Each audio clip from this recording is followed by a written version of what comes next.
Tell me what these say. They say, "F me up, Florida." Yes, I do. We're going to bleep that part out. I can confidently say this is the first and maybe last interview I will do with face sparkles on. Marketing for the Now is the most contemporary show about what's actually happening. Marketing is going through one of its biggest transformations ever, where this thing controls the game. And there's so many things we pay attention to, but we get to talk to the brightest and best minds in marketing on Marketing for the Now. Probably the most exciting episodes of Marketing for the Now that we've ever done. If you zoom in on this ticket, you can see it is a ticket to the Eras Tour with Tubi and VaynerX, which is so incredibly special. And I'm sitting here with Anjali, who is the CEO of Tubi, which is the most watched free TV and movie streaming service. Anjali, thanks for being here. Thank you, Avery. I am pumped to be here. We have an incredible group of marketers sort of enjoying cocktail hour and mixers. And, you know, as I've been asking each of them questions, I've been asking them, what are some of the big changes that they've seen in the eras of marketing? And I think maybe almost all of them have said the shift away from linear TV, unprompted. Yeah, I mean, because it's true. You know, I think what we're seeing is just younger audiences, Gen Z, millennials in particular, they're used to consuming great content for free on their phones, on social media, and in gaming. And that's starting to permeate in their expectations for streaming. And, you know, I think that's just going to continue. And that's why Tubi built our whole business model around being, you know, free and frictionless, and really just trying to kind of take what some of the social media platforms have done with short form and bring it to long form. And you're doing so very, very successfully. I believe Tubi has just skyrocketed in popularity over the last few years, you know, even beating out the likes of like Disney Plus in a lot of markets. So congratulations to you and your team. And you've been driving the ship for well over a year now.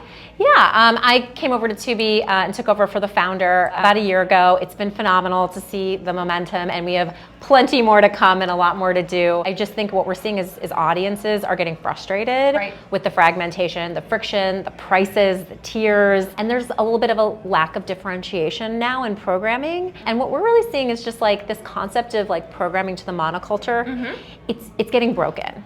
And people have very diverse, evolving tastes. They, you know, culture's moving at the speed of TikTok, and there's an expectation now, I think, that you're gonna get your entertainment. It's gonna better understand what you're interested in almost before you even know that you're interested. And I think that is the job of platforms like Tubi, is to put the viewer back at the center and help them feel that kind of that ethos when they're, you know, visiting us. Fall down the rabbit hole of Tubi, where you all have this like incredibly large catalog of so many different things, which many times are rediscovered, like sort of retrend by your community. And, you know, following along to see the brand that you've built and the way that you engage your communities and build for them has been really exciting and inspiring. Yeah, it's been amazing. You know, our wonderful CMO, Nicole, always says, like, we're a fan of the fans, and our job is to listen and to bring people what they want. And a perfect example, like, I remember when Taylor Swift was kicking off her Eras Tour, and like we curated a bunch of documentaries on Taylor, right? And we used social to like re-engage with our fans around that. We are doing things all the time with original content where we're saying, oh, there's a group of people who are super, super into this, sometimes micro genre that others might not know about, and we're gonna create really good content around that. So it's definitely core to how we operate as a business, is that we kind of see it as our job is to bubble up what is sort of happening in culture, but also to just listen to what our fans are telling us through what they're watching they want, and just be like completely obsessed and focused with giving them more and more of that. I love that. And you just talked a little bit about sort of the curation of Taylor Swift. The Taylor Swift phenomenon is just absolutely unavoidable. So we're in Miami right now, where every which street and hotel and, you know, train station and Uber is busy and booked, and like the city just feels alive with the spirit of Taylor, with the sequins, with the glasses, with the sparkles, the whole thing. Tell me a little bit about what you make of this Taylor Swift effect. Oh, so I mean, it's obviously amazing, and you're totally right. Like, I think my hotel is, it's only moms and like their daughters and me. And what I take of it is, of course, Taylor Swift is an incredible artist, but if you think about it, she's really accomplished what so many CMOs are trying to do. She's built a brand that defines culture. And I actually think there's some really good lessons there, like why? And I think part of it is authenticity, right? Like, she has put her personal emotions and trials and tribulations into her music and is putting that out there. And then part of it is just like a very organic, integrated form of marketing, right? Like, no one ever feels like Taylor Swift is is marketing to them. Right. But yet she has built probably the biggest brand in the industry. So I do think there's some lessons there for brands now. And I see it at Tubi too, where we're starting to partner more with brands on how we can sort of integrate more their brand story in our content. And I think you're gonna just see more and more audiences crave authenticity, and they don't mind watching ads if it's free. Right. But they will be even more inclined to be a champion and a fan of a brand if it almost feels more organic and natural. Are we going back to the era of the soap opera in some ways, which is like content sort of created in partnership with brands? I think people make that analogy. I think there's truth in it, and that I think there is that type of integration is happening, but I think it's gonna look and feel very different. A little less obvious, a little bit more nuanced, a little more thoughtful. Yeah, and a little bit more, I think you will need to see brands take bigger creative risks. Okay. They can't control their message as much. And in Right. some ways, by not controlling the message, it will endear audiences even more to them. So I think that's sort of one angle. And then I just think the types of storytelling and formats are getting way more democratized and diverse, and they will continue to be. And that's gonna provide more opportunities for brands where like you can just imagine like all the different ways you can speak to different parts of your audience. I think that is a whole body of opportunity that didn't exist in the soap opera era. Absolutely. Well, this seems like so many interesting things for brands to learn about, to like listen to, and to think about more sort of creative integrations as we get into 2025. Anjali, thank you so much for joining us on Marketing for the Now. Thank you. I'm so excited to be sitting with two amazing marketing leaders who both happen to be Swifties. Woo! Yes. Maggie, Shachar, tell us a little bit about why you're here today. Well, first of all, thank you for having us. So excited. I can confidently say this is the first and maybe last interview I will do with Face Sparkles on. Yes. But that's what Taylor does to us. I mean, she's the best working CMO out there today, truly. And I think, the community that she has built, the trends that she set. She wore Face Sparkles a couple of weeks ago to a Chiefs game, and, look at all of us now. Exactly. But I'll share that, at United Airlines, have had a lot of success, working in concert with the Eras Tour. We have seen an increase in people flying both domestically and internationally to go to these shows. We've had a lot of fun from a marketing perspective. Anytime we tie our brand to a trend related to Taylor, we see on average 4 times higher performance with our social content compared to the average benchmark. So it's just awesome. Taylor's been good for our bottom line, but also for our brand and marketing. And you have done such a masterful job of tying those two things together. I remember we talked about this very high level in Cannes, and then you were the first person in my mind for this. Oh, thank you. Because you just have done such an amazing job. Like I've seen out of homes and digital screens and everything that sort of links to your flying and serving a need for people who need to get to these shows, which we know millions of people need to do. Exactly. Yeah. And I'm glad to say that I flew United as a diehard loyalist. So yeah, I think community that has been built around Taylor and the Swiftie community is unparalleled to anything that we've seen in our generation. And with Meta, it is about like building experiences that are meaningful and being present. And so the hope is that we can all really just experience it, like being there, but also being able to share that with people who aren't there is also as important. So and you're feel such very a lucky. champion of women in business and like women icons in business. Can you talk a little bit about, what an icon and a like amazing marketer like Taylor Swift means to you, Star? As you said, she is really setting the bar from what Gen Z expect from us in a way that I think not very many brands can do well. But obviously, she understands her customer, her fan, her community. She nurtures them every single day. There are breadcrumbs being teased out, and everything is so intentional. Her social strategy. Everything. It is like everything is so intentional, and it is hard to find a brand that is that consistent and does it over and over and over again at this scale globally. And so her connection with people is real. Like people will fly all over the world to go see her, and when they can't, they watch it on social and they feel like they're there because she's so good at connecting with people in a meaningful way, and her music like transcends generations. I'm here with my daughter. Like it brings people together in a way that I don't think an artist has done in a really long time. Yeah, I think she's broken every single mold and ceiling that we thought of. We thought, oh, this is how the industry works, and then along came Taylor so many times. And in our world, like in marketing, I feel like people are also constantly in different eras, right? Like it was the TV era, it's the digital platform era, it's the social era. I'd love to hear both of you sort of think about like what era are we in right now in marketing? The everything era? Well, truly, we do talk about this. We have literally talked about Taylor's eras and what that means for United. And we talk a lot about fearless and the importance of taking calculated risks, that might actually seem a bit scary, but really when you unpack them, they're not. So that's something that we have had a lot of fun with. We've totally changed our tone of voice on social media the last couple of years, our willingness to not only jump into trends, but to be a first mover. And in those early days, it can feel a little bit scary, especially when you're talking to partners and, legal and other, elements of the company. But once you do a few of those and say, actually, this isn't that risky because we know our customers, our fan base, this is what the internet's talking about. And our strategy is to be relevant, to go where the ears and eyeballs are. And so this is what we need to do to participate. So we love the fearless era at United Airlines. I love that answer. I think as marketers, we're in the outcomes era, right? If it doesn't drive results, we can't. Like a true meta. Yeah, you can't keep doing it. So I think the thing about what she has done uniquely and what as brands we are striving for is consistently driving outcomes that are sustaining time, that aren't just one-offs, things that bring people on that journey with you, that they become loyalists. She's created, an endless runway for herself, and I think it, as you said, it is a perfect case study for marketers to see what they can and should be doing to really sustain that momentum into the future with their loyal fans. Amazing. Well, we can't wait to be some of those loyal fans tonight. Thank you both for joining us on Marketing for the Now and tonight. I'm so excited to be sitting here with Michelle, who's the Chief Marketing Officer at Ulta Beauty, which is the beauty superstore. I feel like they're all over Miami. Michelle, thank you for being with us today. Oh, thank you so much for having me. And I love that you think we're the store, because I think we are the store of beauty and everything to do with beauty and beyond, I would say. Enjoy. Total joy. It goes beauty, wellness, and joy. That's how it works. Beauty, wellness, and joy. What an amazing thing to market and to lead. So, Michelle, are you a Swiftie? I'm a total Swiftie. I might shake it a little bit tonight. Okay. Please don't judge. No judgment here.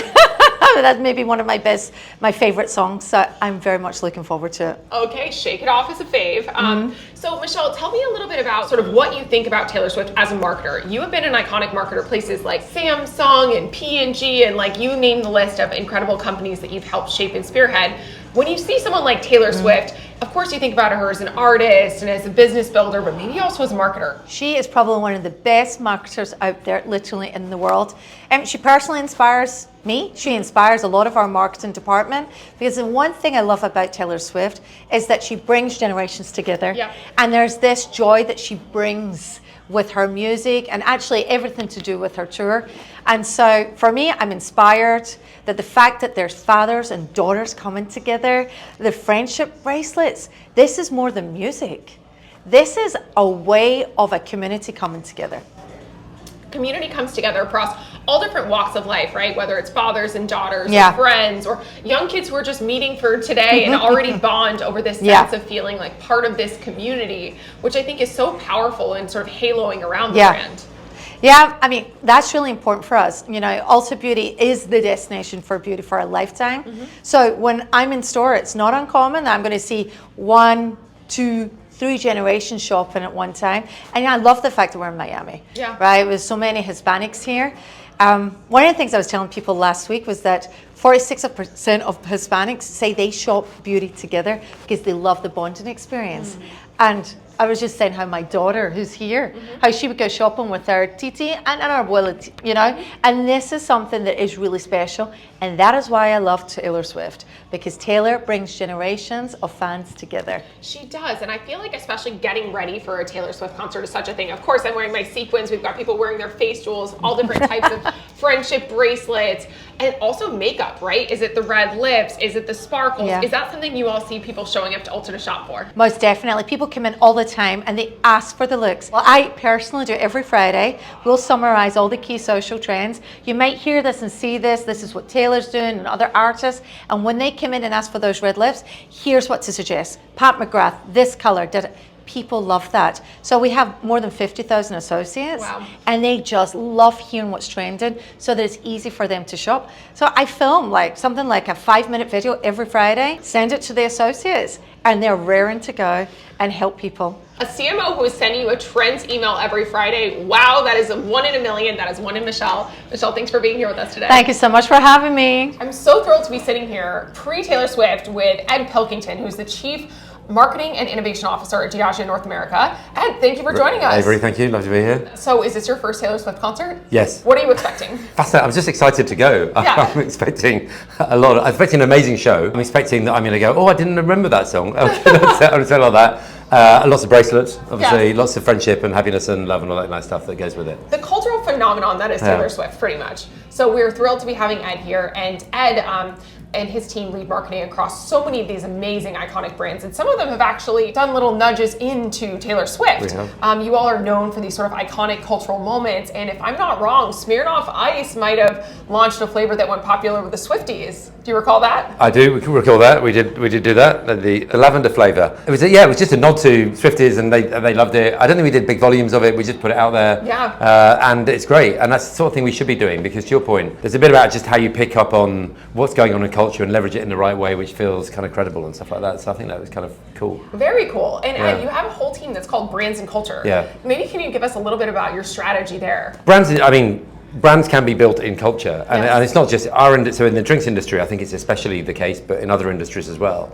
I mean, if you think about the drinks industry in general, we are enjoyed. So like here, we've been outside, Yes. people are having a drink, they're enjoying it. You know, this is culture, this is it. Our brands are very much part of it. They're part of good times, they're part of celebration, all of that. So I think you have to, the industry is just inherently a part of culture, it's part of good times. So you have to understand that. I think you then have to understand the role that culture plays in terms of where you want your brands to show up. So one, there's a bit about where you want to show up. So events, movies, sport, you name it, all that sort of stuff. So our brands need to be present across different elements, and then being enjoyed across those elements. Yes. And then how are they being endorsed, those different kind of cultural spaces, basically, by the right people who can kind of help us and say the right things about our brands in a nice way, hopefully. That's what we A want. masterclass in brands and culture. I feel like that was like a great framework that Ed just laid out, with like pillars. I can imagine a slide on this. And it's really fascinating. It's such a way that your brands, Yeah. many of your brands are centuries old, and they continue to be super relevant. Johnny Walker, I believe, is over 200 years old. 200 years, but you have to keep them fresh. Exactly. So you think, and we just launched, so in Johnny Walker, we've just launched a partnership, so we just launched our Ice Chalet partnership, with which is Perfect Moment. with Perfect Moment, I which wish is super Vayner cool. had something to do with it. We didn't. Sorry, but I know. certainly I be celebrating it. slightly hesitated when I said that.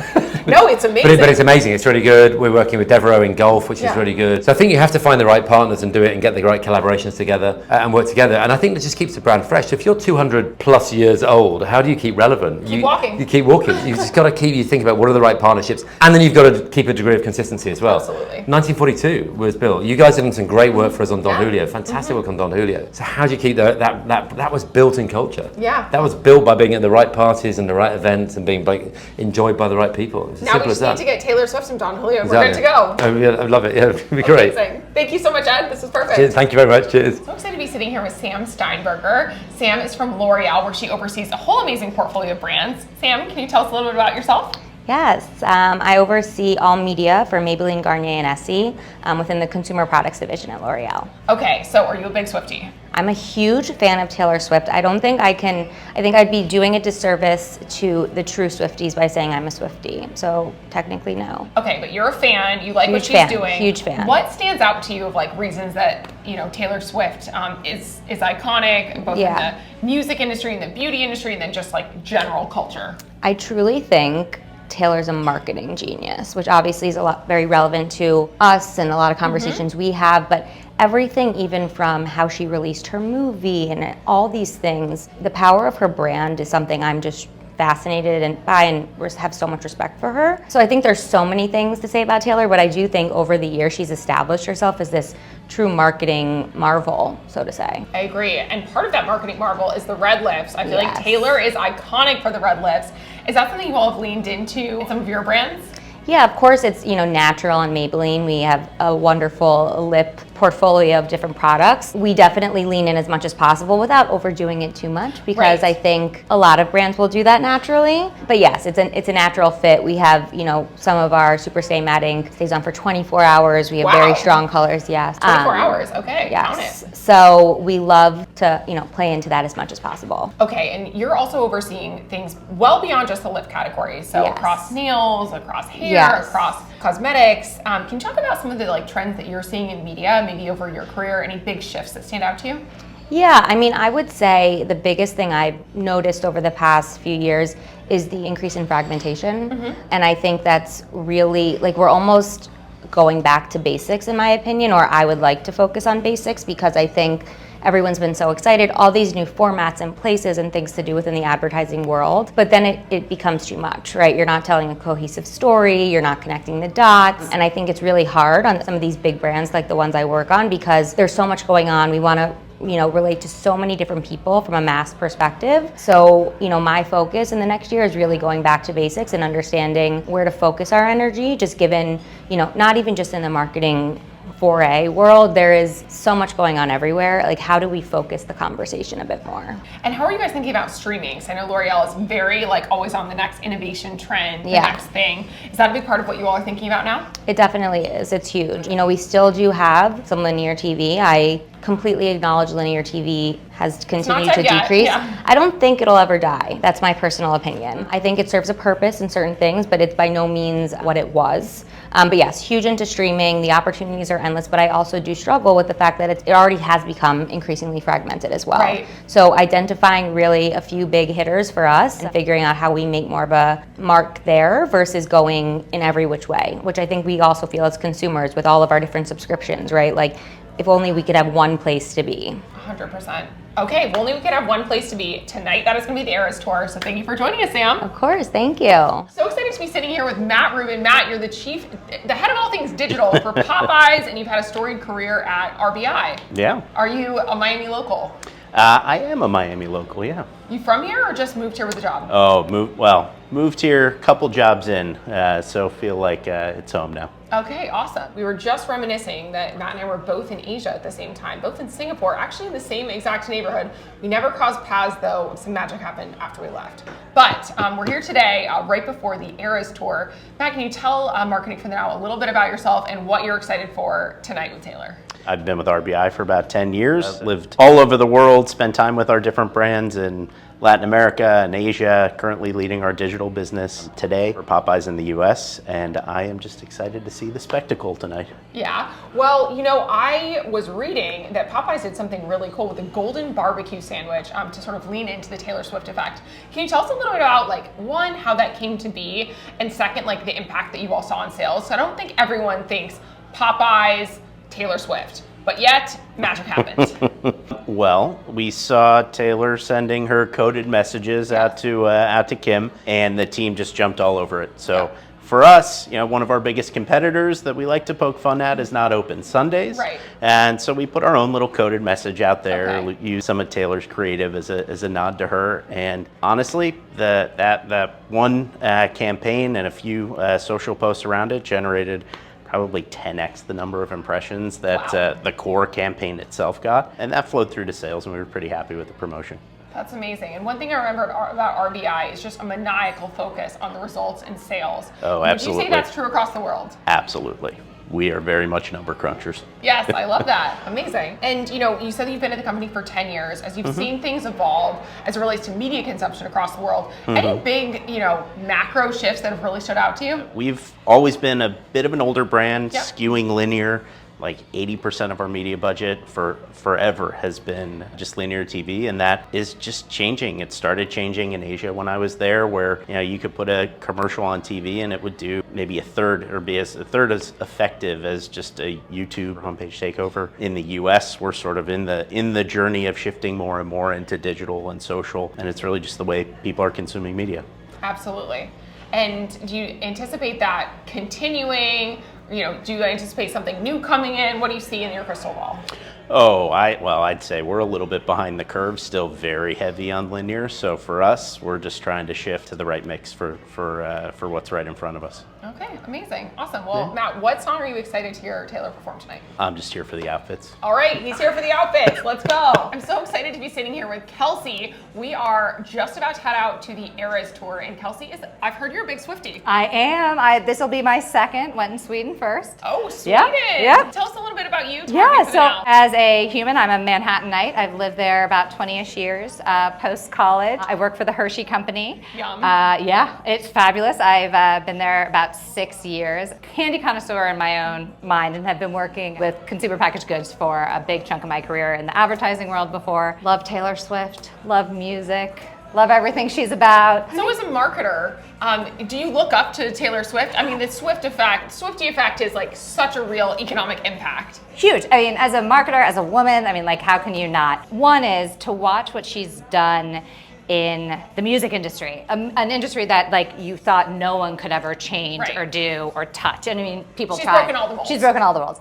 And I think that's even from a marketing strategy standpoint, in the sense of, I mean, look at how she now is releasing. I mean, Beyonce's doing it, how she's releasing albums, building communities. She's like how she interacts with fans. Yeah, kind of everything she does. I mean, she sets culture, she sets trends.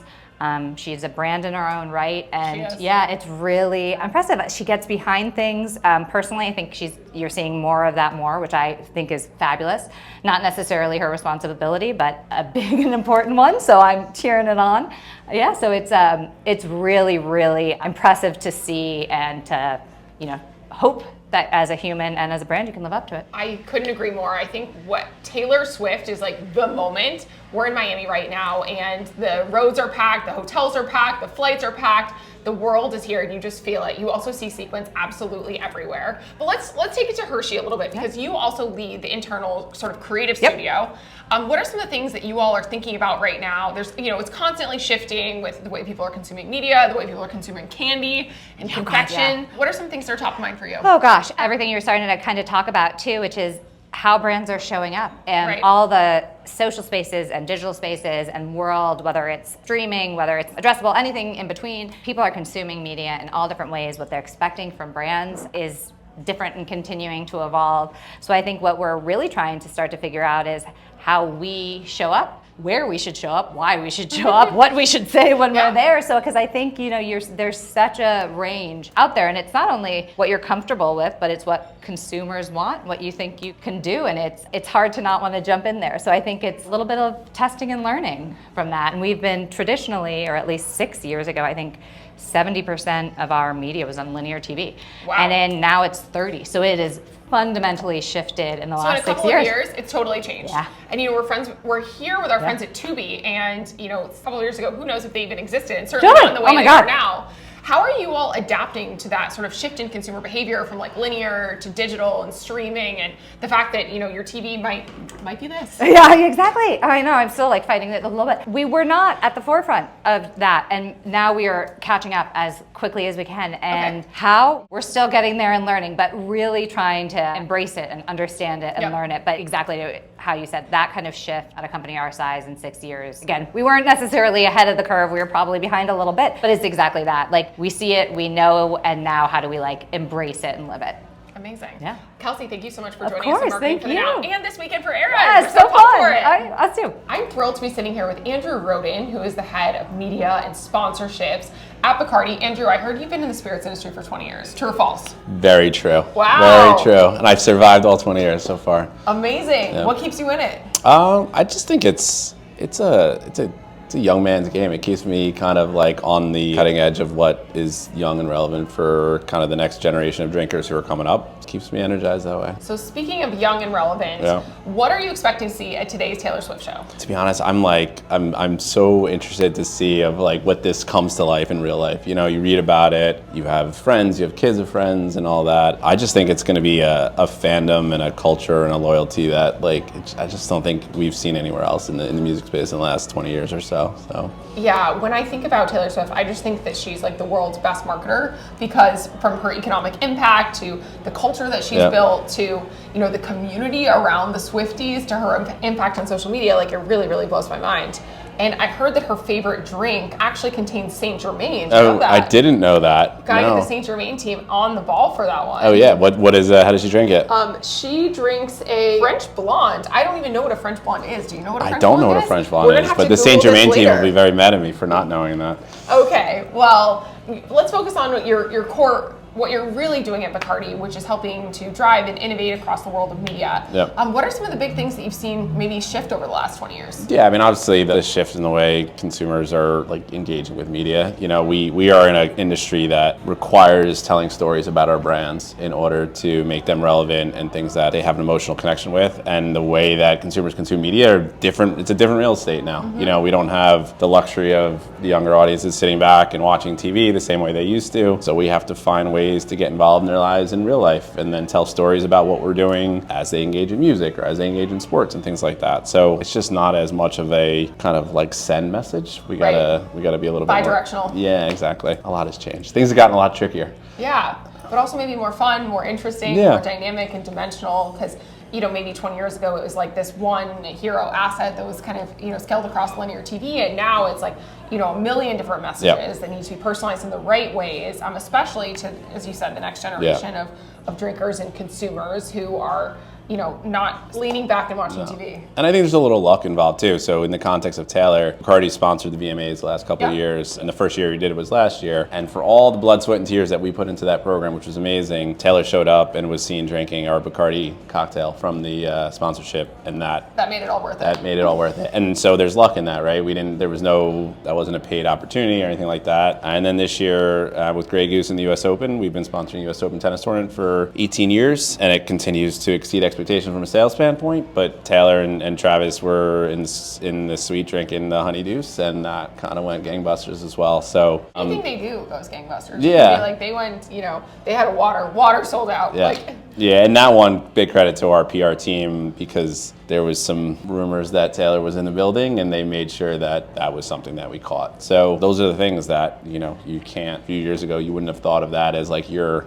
kind of as a part of a paid media strategy, but it certainly is something that we rely on now. Yeah, one thing that we're constantly talking about at Vayner is this idea of events for content. Exactly what you just said, and 2 times over. It's like, yes, you're paying for the event, you're paying for the media, and you're paying for the branding, but also like 2 or 3 of the right people are there, they're consuming liquid to lips in your industry, and there you go, game over. Yeah, I think there's a long way to go for the industry to figure out the structure around kind of events for kind of scale in the media space. I think we've tested different ways, but you know, you don't want to just show people something that they didn't get a chance to go and experience. That's not a great consumer experience. So like, what is the version of talking to consumers at scale about something that you're doing in real life that they didn't actually get to go to, and like what makes it interesting to them? Yeah, but like, okay, so yes, there's a few, you know, 1,000 people at some of these events, but then like tens of millions are seeing that and experiencing the impact, which you could argue is even more valuable. It is, I think if you do it right. Our functional kind of role at these events is we create great drinks, and we're actually a part of that experience for them. So how does that translate into a virtual kind of interaction with the consumer? And it's not, you can't give people that same experience. So I think that's something for our industry to figure out, is what you do with that. It's a good challenge from Andrew Roden. There you go. Okay, thank you very much. These have to be the best sunglasses I have seen yet so far with our amazing group of marketers. I'm sitting here with Marni Schapiro, who is leading all things advertising at Cash App. So Cash App is just on a complete rocket ship. Marni, tell us what you're up to. Wow. So I've been at Cash App, which is part of the Block family now, for 3 years after the acquisition of Afterpay. And I've been hard at work building an advertising solution for not only enterprise merchants, but for SMBs, which we know is the backbone of the American economy. And we want to be able to bring advertising solutions not only to the biggest advertisers in the world, but to every single mom and pop out there. Okay, that's pretty cool. Yeah. And you're a Swiftie. I'm a huge Swiftie. I can't tell you how thankful I am to be here, how excited I am. I became a Swiftie through my at the time she was 11-year-old daughter, and I've never looked back. Okay, and as you're very familiar with like icons in marketing, in our opinion, Taylor Swift is maybe the most iconic American marketer of the moment. Maybe share a little bit about like lessons that you've learned of what she's done that stood out. Okay, a few things that I think about Taylor Swift from a marketing lens is, one, the immediacy. I can't believe the speed that she gets a message out there and it permeates through our entire language. It's like all of the clowning, all of the puzzles, but at the same time being so immediate when she needs to be. I also have to say, from a retail perspective, the way she has driven immense impact in retail. We actually powered all of her e-commerce on the European leg of the tour, and just seeing the way she can affect business is incredible, and she has allowed her marketing muscle to let that flow naturally, right? So I don't believe that Taylor Swift is interested in taking the credit for all of the positive influence that she has in the marketplace, but she actually drives it. She really does. The Taylor Swift effect is so real. We're here in Miami right now where everything is sold out, everything is booked, everybody is happy, sequins are everywhere. It's such an exciting time to be here. And Marni, we're so glad you're with us. Thank you so much.